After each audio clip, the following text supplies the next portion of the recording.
What is the sin of fornication? What kinds of fornication exist? Out of ignorance in youth, I committed a sinful act of fornication and unnatural intimate relations. Father, let us open this topic once more. There are many sins of fornication, but the main thing is to understand that they are divided into two parts. Like all sins, sins leading to death, mortal sins in which the Holy Spirit is completely driven out. A mortal sin leaves a person as if unbaptized, outside grace, becoming under the full power of Satan. And there are sins of fornication that are not mortal. They do not bring joy, of course, but they do not drive away the Holy Spirit completely. They leave a possibility for salvation.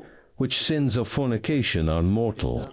In terms of age and physical acts, physical intimacy outside of marriage. Now it is very popular, and many, due to ignorance, call it civil marriage. There is no wedding, no marriage, no shame, no conscience, no fear of God in that.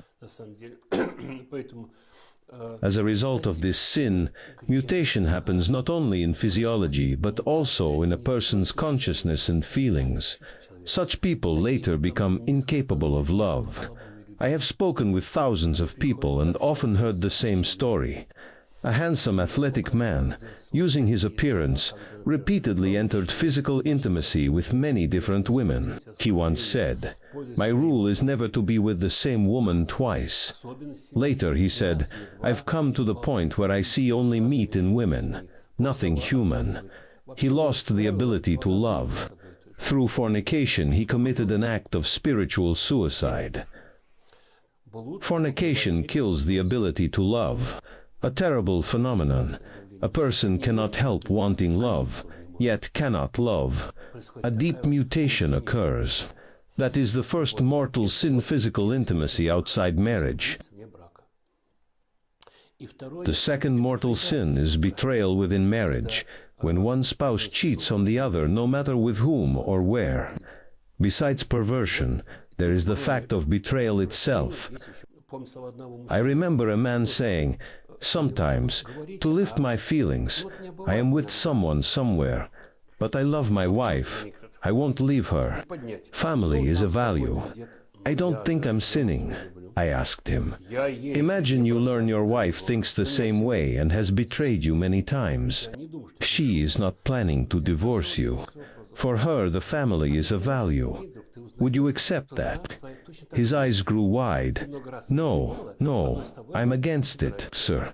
But he never asked whether she is happy with the way he lives. This shows how foolish we can think. These are mortal sins. There are variations. For example, incest, when physical intimacy happens between blood relatives. There is the sin of sodomy, when a person cheats with someone of the same sex, in or outside marriage. One may list many forms, but the essence remains either physical intimacy outside marriage or breaking marital fidelity. The Apostle writes about bestiality, men lying with men, and other things, and Paul says it is improper even to speak of them. These are mortal sins.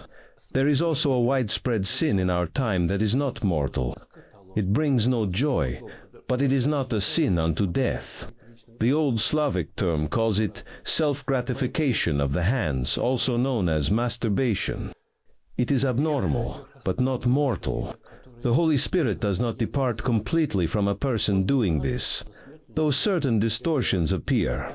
Such a person can later have difficulty starting family life, leaving habits, or understanding another person. It is a form of egocentrism. But love always means not what I will get, but what I will give. Not how much to me, but how much from me. Physical intimacy should be the growth of love between lawful husband and wife. It means the ability to sacrifice and give, not take. Therefore, anything that contradicts that becomes perversion.